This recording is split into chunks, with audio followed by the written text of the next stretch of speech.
Okay, we will be going to that apparatus in just a moment, but let's just do some mathematics beforehand. We are going to use a conical pendulum to measure the mass of the Earth. That purple text should have been on the previous page. However, guys, if you get too cold, feel free to jump up and turn off the aircon. All right? Let's just write down the mathematics on solving the mass of the Earth. Where is my conical pendulum sums? I don't have it, so I'm going in blind. Here we go. That pendulum from the ceiling to the table is 1.89. 1.89. And we're going to get that pendulum going around in a uniform circular path as close to as possible with a certain radius. Let's call that radius of pendulum. Okay? Now, we are recording. Yes, we've been going for a minute. Now, let's draw in the forces acting. We've got the weight force down. I'm going to write it as G, M pendulum, M earth, over radius of Earth squared. And then we've got tension going up here, which we know the vertical component must be equal and opposite, and the horizontal component produces our net force inwards. Okay, so let's redraw this triangle over here. We've got G, M pendulum, M earth over radius of the Earth squared. Our net force here is M pendulum V squared on R pendulum, okay, with a tan theta at the top. But recall, because I'm zoomed in, let me just go down one. Recall, this could be written as 4 pi squared M pendulum RP on T squared. I've just substituted in that V equals 2 pi R on T. You see? Okay, cool. Now, we are going to use the tan theta equals opposite over adjacent. Are we ready? Tan theta equals opposite over adjacent.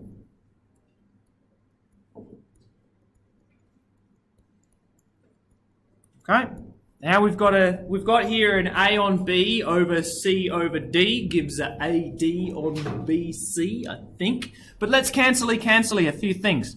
Mass of the pendulum disappears. That's handy. It won't be a factor in the period of the pendulum. And next thing, we can write that equals opposite over adjacent. Well, my triangle has 1.89 over R pendulum. Okay? Can we do that? I think we can. We can say that equals R pendulum over 1.89. Okay? Now that's handy. We don't even have to measure the angle. We don't have to find the angle. Let's try and tidy this up before we solve. So on the right-hand side, what are we going to get? We're going to get 4 pi squared radius Earth squared radius pendulum over T squared GME. All right? That equals R pendulum over 1.89. I think. Is that right? Tan theta, opposite over... 1.89 over... I think we're good there. Now look at this. Pendulum and pendulum disappears. We don't even have to measure any radius. We just need to measure time. So let's now rearrange this for the mass of the Earth. I'm going to flip both sides. Firstly, just to make the maths a bit easier. And then I'm going to go about multiplying out by 4 pi squared RE squared over G T squared. Okay? That will give me mass of Earth. Cool. So, the gravitational constant is in our data sheet. The radius of the Earth is in our data sheet. All we need to do is measure the period of the pendulum. So, the problem. I've said that it's a vertical height of the table. Technically, I need to get it literally where the table's at. It's going to be a bit higher than that, unfortunately. So maybe if I spent enough time thinking about it, we could remove the diameter, the radius of the ball, maybe add an extra centimetre for safety. That would change to 1.89 and reduce it slightly. What? Why is that thing like Because that was opposite over adjacent. This angle is opposite over adjacent. R over 1.89. So the triangles are the same. Yeah? So tan theta equals opposite over adjacent equals mv squared on g m1 and blah blah blah blah blah. It's similar triangles. So we can make the ratio the same. Now, get your calculators out, get your phones out, get your stopwatches out, get your whatever. Now, it will wobble up and down. It shouldn't matter the wobble, because it's going to spend half the time above our height and half the time below. But what I'm trying to do is to get it as close to the table as possible. Now, I need something, whenever you're ready, measure 5 periods and divide your number by 5.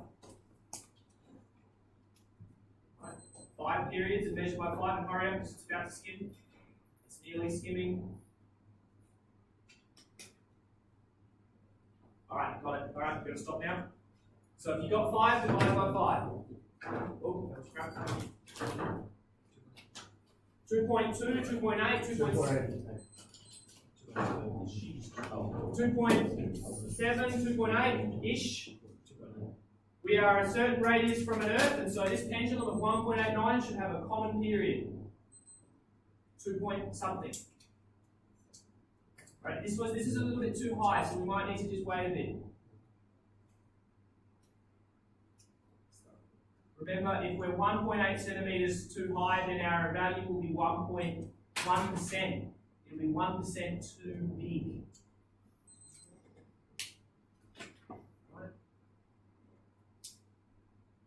Right, now it's touched. Okay, so can somebody give me an average period from their measurement? 2.7. Thank you. We'll go. No one else spoke, so we'll go with 2.7.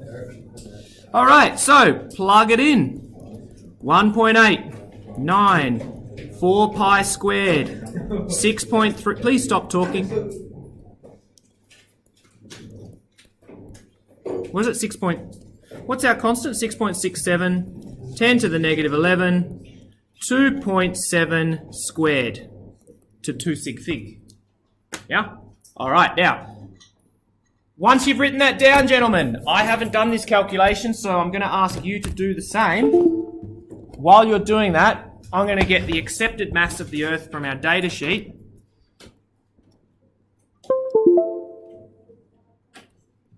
Ooh.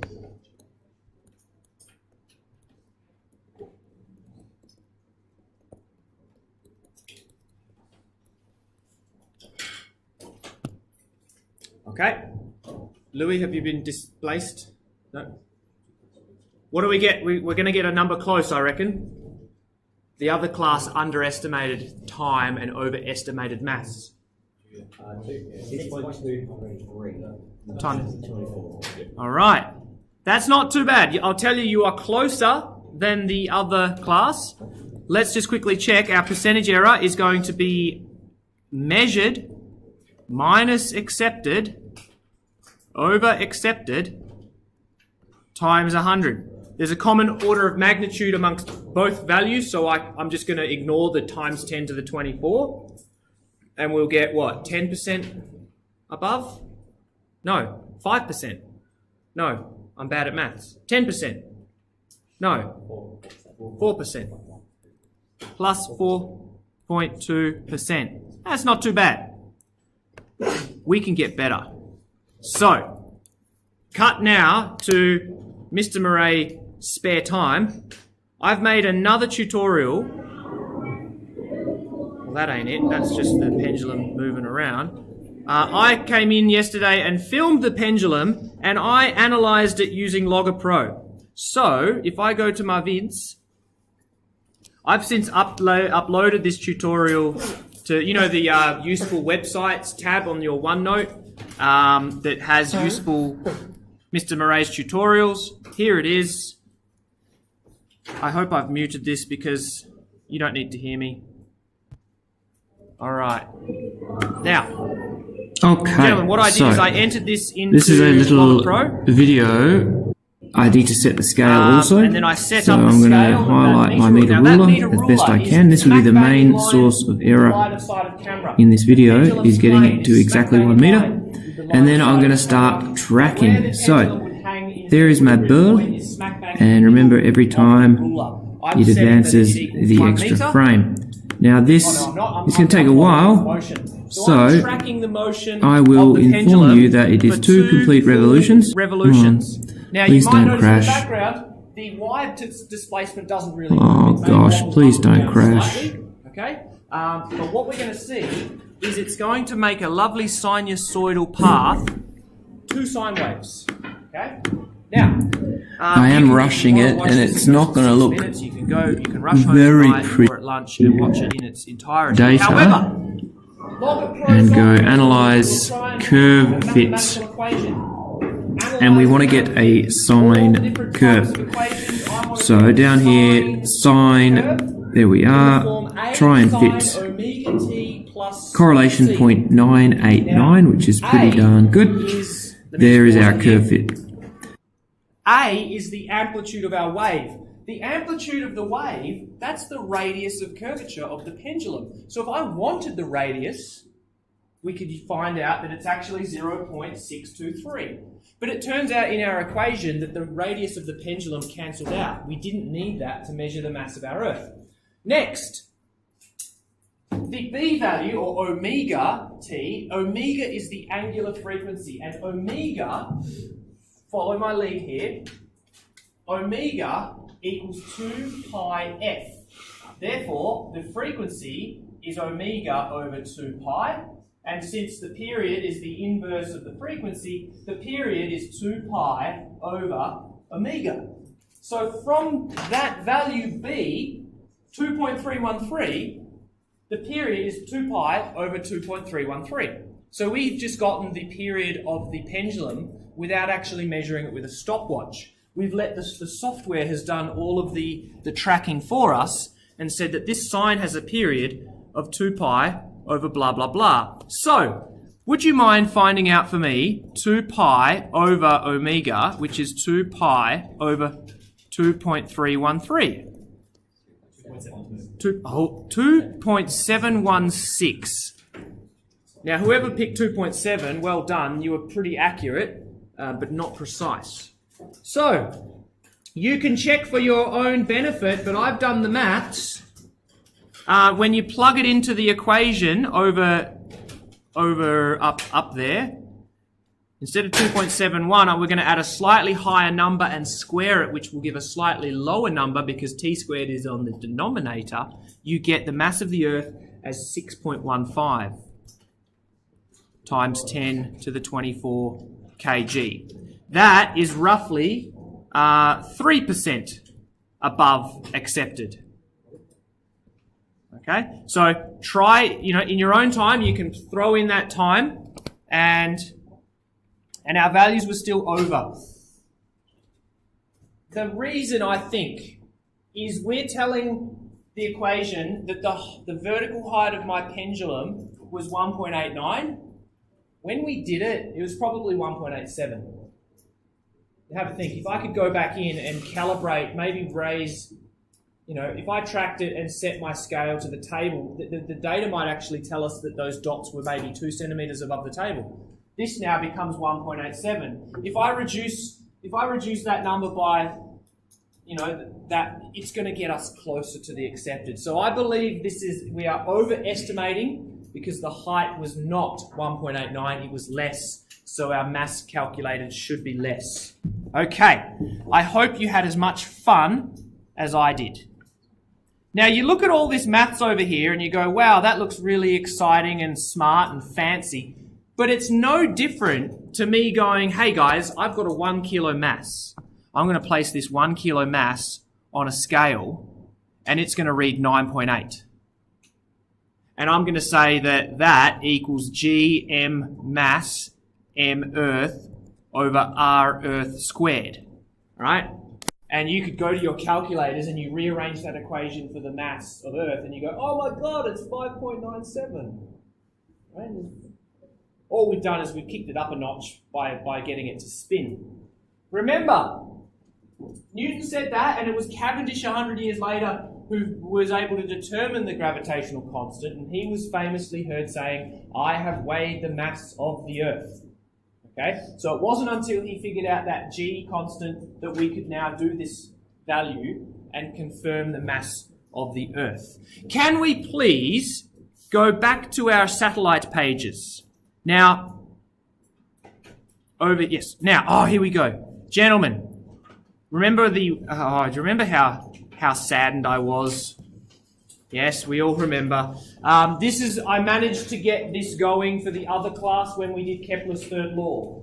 I was able to color code all the answers. They are on the OneNote now instead of on this stupid whiteboard, and we wasted 20 minutes of me swearing at the laptop, okay? It's also been uploaded to YouTube again, working without me swearing at the laptop.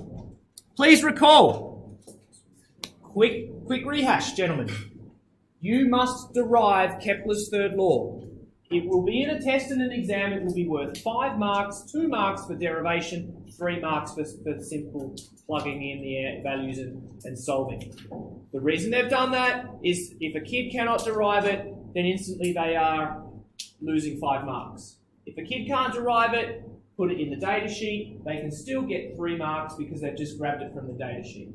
Okay? So, and there is a past WACE exam where there was a 5-mark question similar to one of these 3 variants, 1 to 2 marks for derivation and then 3 marks for entry. Things to remember. Orbital radius of Earth plus altitude, and our time must be in seconds.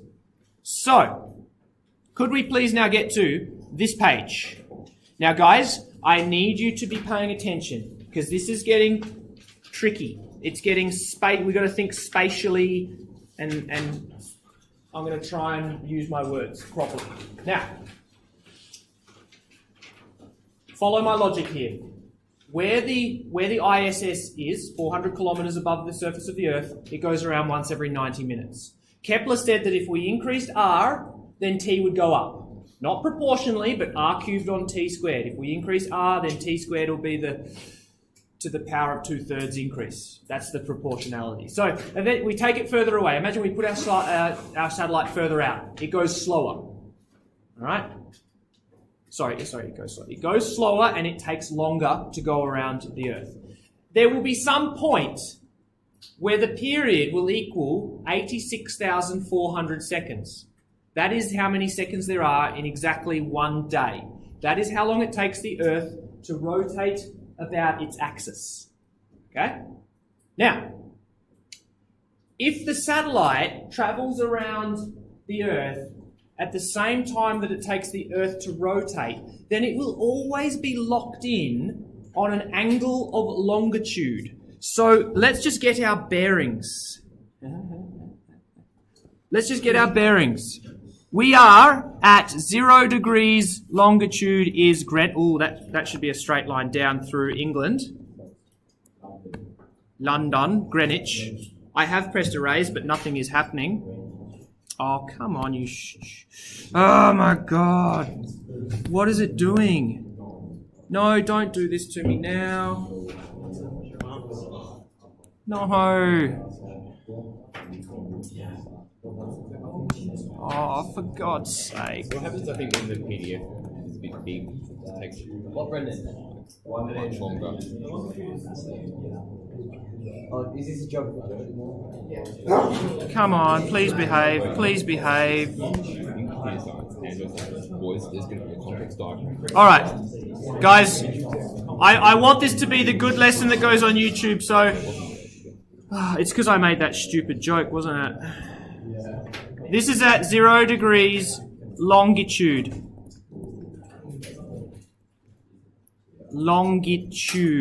Now, where we are is about 140 degrees east.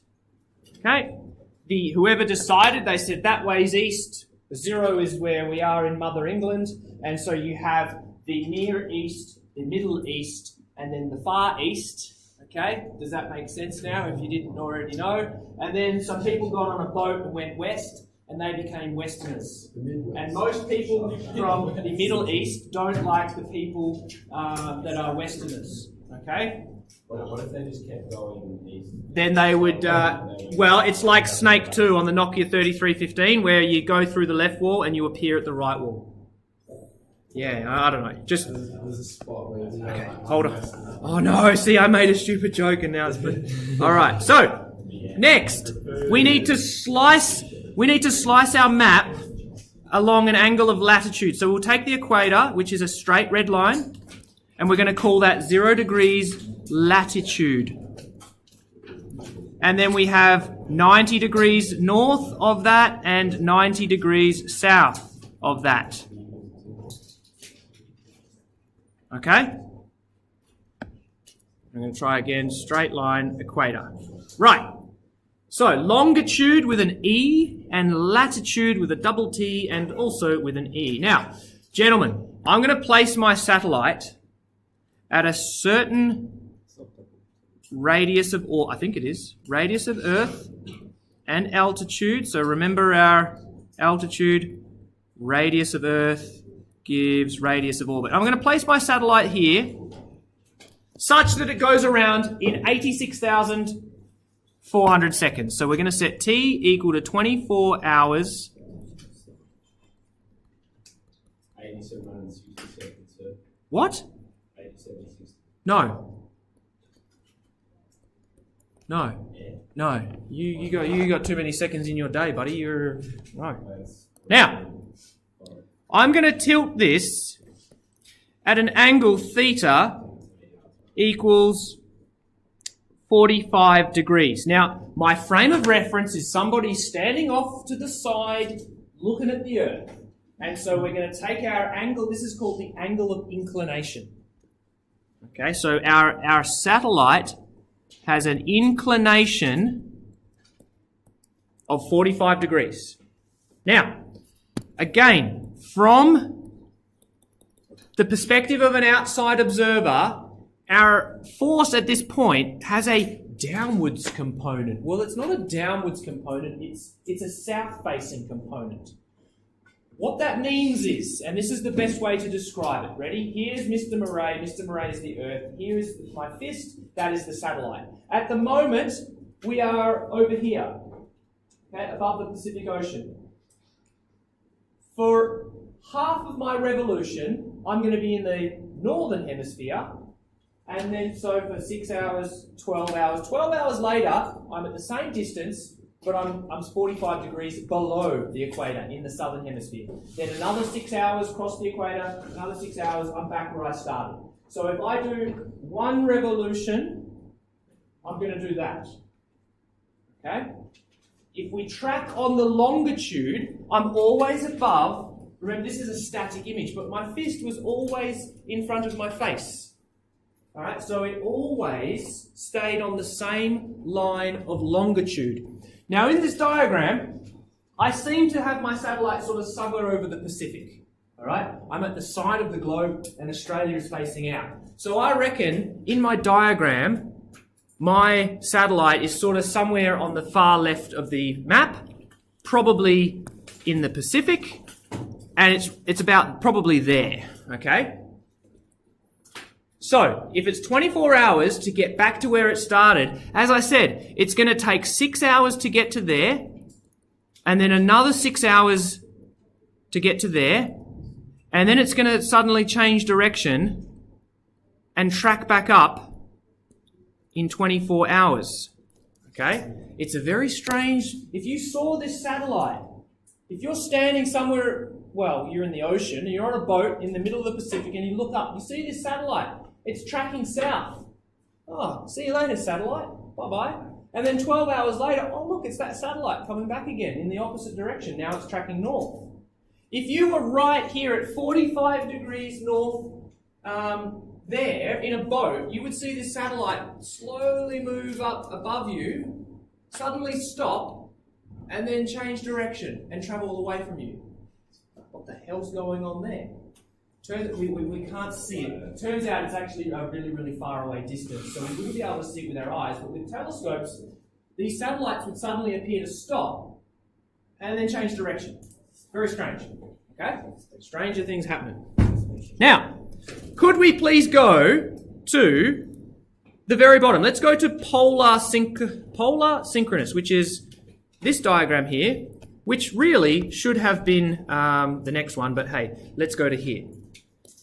So, as I increase my inclination of my satellite from the equator, it's going to get to higher degrees of latitude. If I made it 60, it would get to 60 north, and then 12 hours later, 60 south, providing it's at the distance that makes its period of revolution 24 hours. All right, so all of it, every satellite on this page is at a distance that makes its period 24 hours. Here's the weird one. All right, I'm going to have to use two hands. If I set my inclination to 90 degrees, then in 12 hours, it's going to go from the North Pole down to the South Pole, actually, and then back up to the North Pole. It's going to visit the North Pole and the South Pole, okay? So, if we set our angle of inclination to 90 degrees, then our satellite will track around the front, go above the North Pole, disappear, and then reappear, 12 hours later, okay? So this is still t equals 24 hours. So now here's the thing, this is a weird one. If you're at the North Pole, then you're looking up and this satellite just sort of tracks over you. If you're at the South Pole and you're looking up, it tracks over you. If you're anywhere at that line of longitude, you would just see a satellite go, and 24 hours later, same direction. Because 12 hours, wait, hang on, because 12 hours, it's on the other side of the Earth. It's a bit weird to think. It'll always come back. You set your clock. If it's a polar synchronous, you could sit there on a deck chair and go, all right, at 12:45, there's my polar synchronous. Hello, there you are. He'll be back in 24 hours. Because it's taken him 24 hours to come around. And he'll be traveling in the same direction. Now, hold on. This is like the snake example. Let's just set that's that polar synchronous. At the start, he is, let's just say at the start he's here, which is above Perth, all right? He's above Perth, so I'm going to set, 140 degrees east. I'm not sure where we are exactly. In fact, let's make it 120. Come on, please erase for me. Come on, I'm being nice. Come on. Please do it. Please. Whatever. All right. So, here we go. Now, which way is he going? He's going down. No, did I set? Yeah, I said that he's going down from our diagram. Please show me the diagram, please. Thank you. He's traveling down. So, he's traveling southwards. So, all right, we're going to start here. Right? Here he goes. He goes down at 120 degrees east.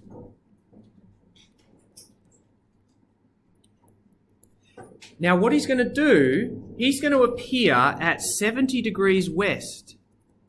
He's going to appear here, dunk, and track up. Yeah. He's going to spend 12 hours, once he crosses the South Pole, he's going to spend 12 hours on the other side of the globe travelling upwards till he gets to the North Pole, crosses over the North Pole, and then spends 12 hours travelling downwards. And in 24 hours, you sitting on your deck chair in Australia, you see this satellite. Now, here's the thing. He didn't teleport. There's no portals. What we have here, this is called a Mercator projection. All right, it's one of the most famous ways of representing a three-dimensional surface on a three-dimensional surface on a two-dimensional surface. Okay, so this is not what the Earth looks like. Antarctica is not 40,000 meters across. It is at the equator. There are great videos, YouTube videos, and I'll send you guys a link of different maps that you can make and why the Mercator was so important. The Mercator works for the central latitudes. They are quite accurate. But as you get to the top of our globe, it starts to become stretched. Well, 400 years ago, the explorers and the traders and the people on the boats, they were all sort of hanging about here, and they needed to get there and there and there, and the maps all worked. If you wanted to track the path of our satellite, here's what you're going to do. Ready? This is what you might sometimes see. It's going to go...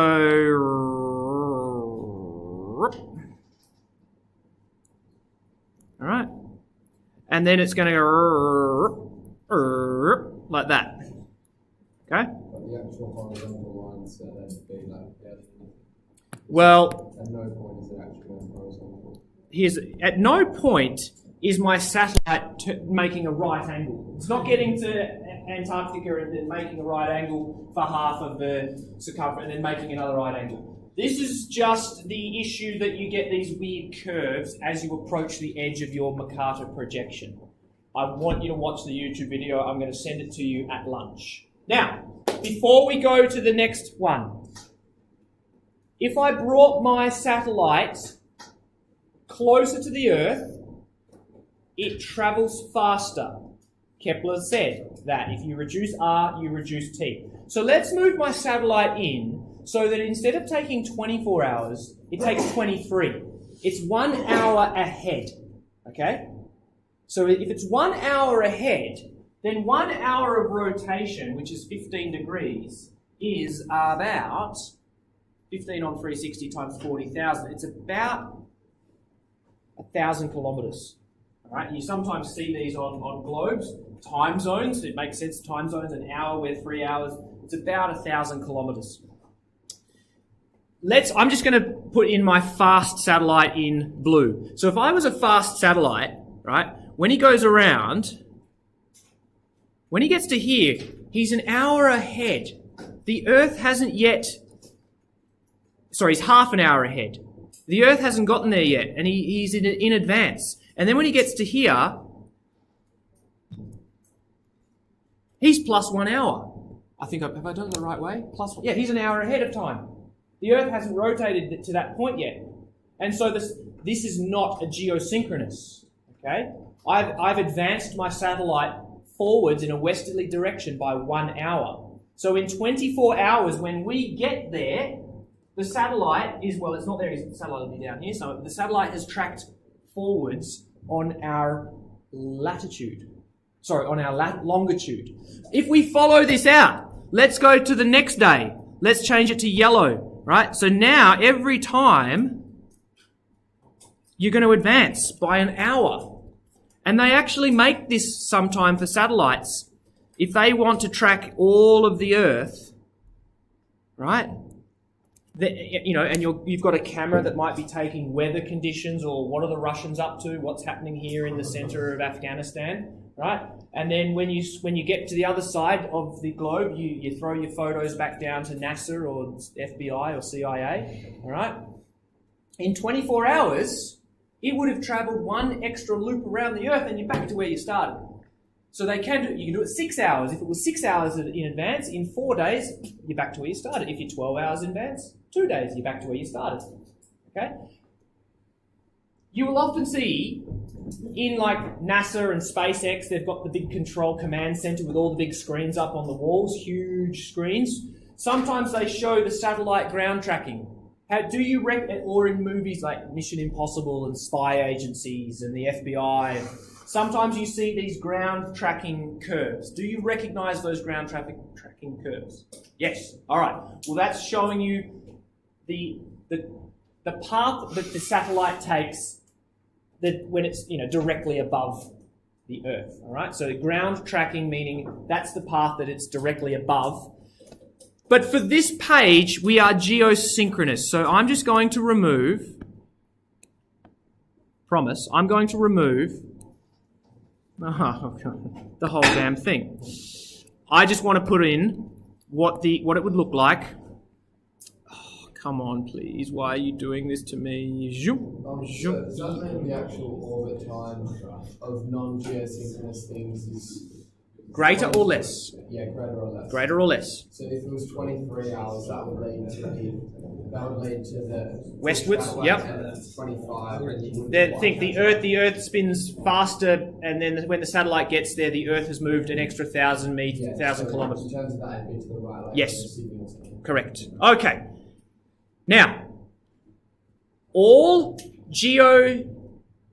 try this again. A geostationary orbit is a geosynchronous orbit. I've written it there, but let's write it. Also, geosync, T equals 24 hours. Oh, my writing's getting worse. T equals 24 hours.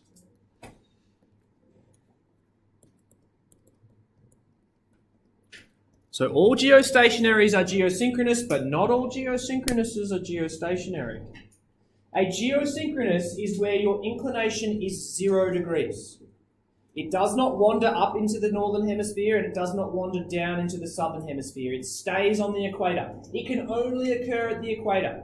And so if somebody is at the surface of the Earth, me, looking out on the Earth, on the surface looking, it will appear stationary in the sky. It will not wander up or down, north or south. Because it's got a period matching the rotation, it will not track forwards, west, or backwards, east. Okay? It'll stay stationary. And so, could we just please draw our diagram? Again, we're going to stick our satellite out at a certain altitude, radius of Earth, and it can only occur at the equator. So basically, you cannot have... this is obviously not to scale. Oh, look, my eraser's deciding to behave. No, just gave me it. Oh. You cannot have a satellite orbiting at the same latitude, except if it's 0 degrees. So you cannot have a satellite like that, because anywhere, if I had this imaginary satellite, you draw a line towards the center of the Earth, there's a downwards component, and that's going to tilt your orbital to a tilted geosynchronous with an eccentricity. With an inclination, I should say. Okay, so you'll never be able to get a satellite that would do this. You would never be able to get a satellite that would do this. It can only stay above the equator. All right, if it's up here, it's going to do that and wobble to the same degrees south as it was north, and it'll do that. So, there are certain paths that are impossible. So again, if we go back to my diagram, my satellite appears to be somewhere above the Pacific, and so it would basically appear smack bang there, and it would not move. So I'm going to that's all I want you to put on this map. Okay.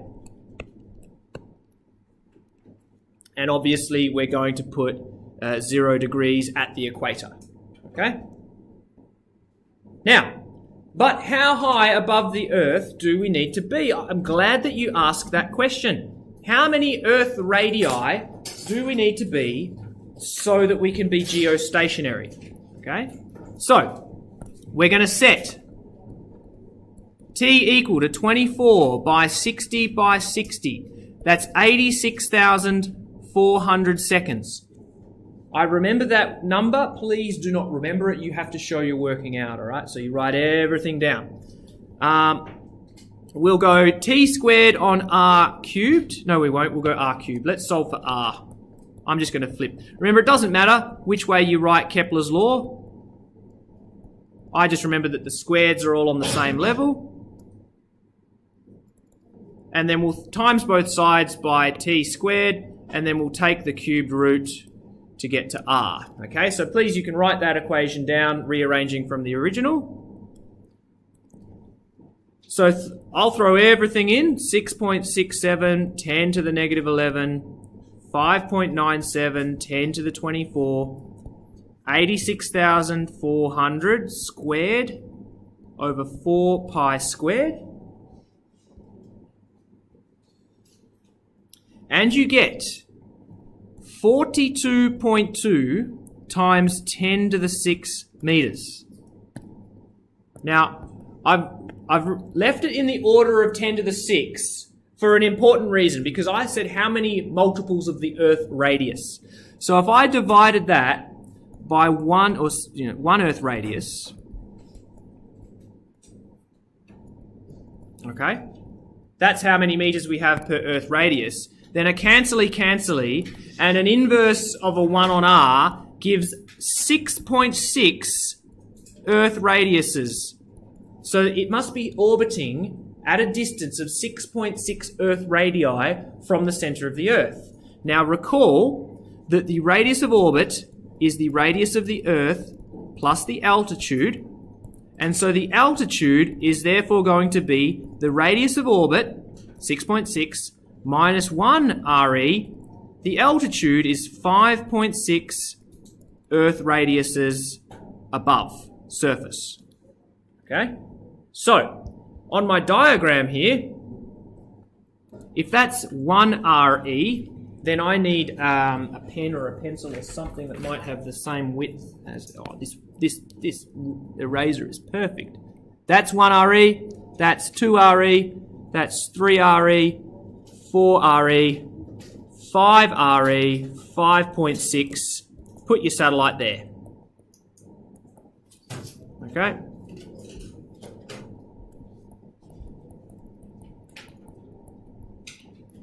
So just be careful of what you are being asked, whether it is the altitude or the radius of orbit. If you're curious, you multiply that number by 6.37 blah blah blah, you'll get 36 point something times 10 to the 6 meters. Okay? Now that is for I've just drawn it straight down just because we didn't have any room over here. So this would be for a polar synchronous orbit. If we want a geostationary, we have to set our inclination to 0 degrees, not 90 degrees to the equator. Now, in the last 5 minutes, there are some useful links at the top. Okay? And we're going to attempt to see some of them in Monday's lesson. But for today, stuff in space. Does anyone have a mouse? I'm going to attempt to switch the screens back. Ben, could you open that door and press lights? There's a light panel to the right of the door. Oh, why did I pick Ben? Sorry. You could have picked Cal. Sorry. I don't know yet. No, do I? No, I'm good. I'm good. All right, guys, we're still screen recording. Just listen to me. Uh-oh. Just listen to me, please. Listen to me, please. This is a live image. No, it's died. This is a live image of all of the known satellites that are currently orbiting the Earth. And it's live data. So if you look at the red dots, you will see that they are moving. The red ones, the blue ones, and the grey ones, if you click on them, it's because they have different purposes, or they might have been launched by different things. I should be able to click on one of them, and it brings up your fact sheet.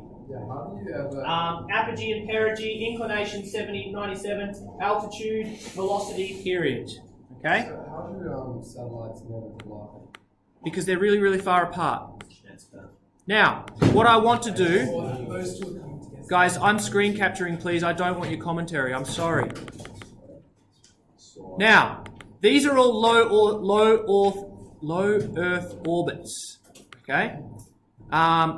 They would mostly be weather satellites or taking data and tracking along, because remember, they're traveling too fast. So they would be sweeping around the Earth really, really fast, and they would basically be taking those slices. Remember, each rotation, they've tracked a certain longitude across. And so they're taking slices of the earth, taking photos, taking photos, taking photos. Some of them are military. And so if America has military satellites and they need to get a photo of a certain region in central Afghanistan, there will be a satellite there in the next couple of hours, and they know which direction it's traveling and how long it'll take. And then in half a period, it'll be on the other side of the earth. It can beam that to another satellite. They can get the information. So they're doing all of this complex communications and figuring stuff out. If we go out further, you will find that a lot of them seem to be at an altitude of 5.6 Earth radius. Some of them have an inclination. So this guy here, the Himawari GMS, has an inclination of 14.29. It's been tilted. So it will get to 14.29 north, 12 hours later, 14.29 south. Its period, I would hope, that value there is about a day. I don't want you to check that because I'll probably be wrong. Anyway, if we zoom out, you will notice there are also a lot that are at an inclination of 0. These are our geostationary, okay?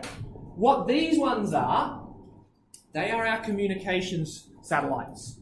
If you are a ground-based dish, you basically point your satellite dish at a point in the sky that's not moving, okay? And have a think, you are that far out that it doesn't really matter where you are on the Earth, all right? You could be here, you can still point your, you can be right near the North Pole, you can still point your radar dish to that satellite. It's just going to be at a very sharp angle to the horizon, but it'll still get there, okay? So, if you want to call somebody in America, you will need to communicate, right? So we're looking down on the Earth now, so this is looking maybe north or south, I'm not sure. If you're here on one side and you need to, you can go book, 1, book 2, okay? Or if you're not too happy with that, you can go 1, 2, back down to Earth, okay? So, you can, if you're going to be close to the poles, maybe they would link you up. These satellites, these are the satellites that Telstra and Optus and Vodafone are using. There's a lot of them at this distance. They're incredibly expensive to put up there. So often, Optus and Vodafone and Telstra, I don't believe they own any satellites up there. They rent satellites. So the big companies, your AT&T, and there'd probably be a fair few Chinese companies that have spent billions of dollars launching these satellites up, and then they rent them to other companies. So they might say, oh, Telstra, you want to use our satellite for your 4G network? All right, sure. It'll cost you $50 million a year. And Telstra goes, yeah, okay. They pay $50 million a year, and then all of their clients are paying $50 a month so they can get their phone out and have 4G network speeds. Right? When you get your phone out, it is going to be communicating to at least one of these satellites that your provider is renting from the big companies, getting some information from a server, bouncing it back up, and then across. It's all maths, guys. You could do the geometry. You could do how far the waves have to travel to bounce from there to back down to the Earth. Hundreds of millions of meters, probably less. But it's traveling at the speed of light. So you're pretty much, the time delay from getting the information from your phone to the server and back is talking less than milliseconds. That's sort of your ping. Your ping is the delay between sending out your information and receiving it back from the server. We're in the order of milliseconds. Yes, Rex? How would out of service areas work then? Because surely you can still access it. Yep, so obviously I did sort of simplify it. Your phone would be communicating to a mobile tower. That the nearest mobile tower might be sticking out of the ground in Netherlands, right? And then from that tower, it beams it up. So yeah, I was a bit. Yeah. Unless you have a GSM phone or a satellite phone, which has the big aerial that every teacher that goes on venture has to have one of those satellite phones. Yeah, that goes straight to the satellite. More expensive to provide that service, and so my crappy iPhone 4 isn't going to be able to do that. It can just simply communicate to the mobile phone tower in Netherlands. Okay? All right, guys. I want you to do some homework. Gentlemen, at the back of your booklet of Kepler, there is chapter... Oh, don't do this. Why do you do this?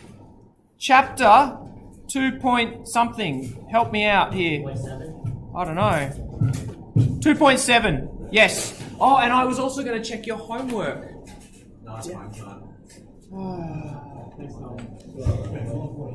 Guys, homework Monday.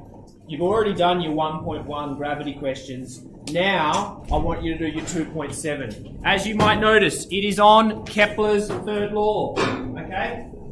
I'm going to steal one lesson from next week. We should be moving on to the next topic, but we need one last lesson to consolidate satellites. Okay? We are running out of time. Please do the work. Do those questions. I will be checking. I'll send you a courtesy email in about 5 minutes.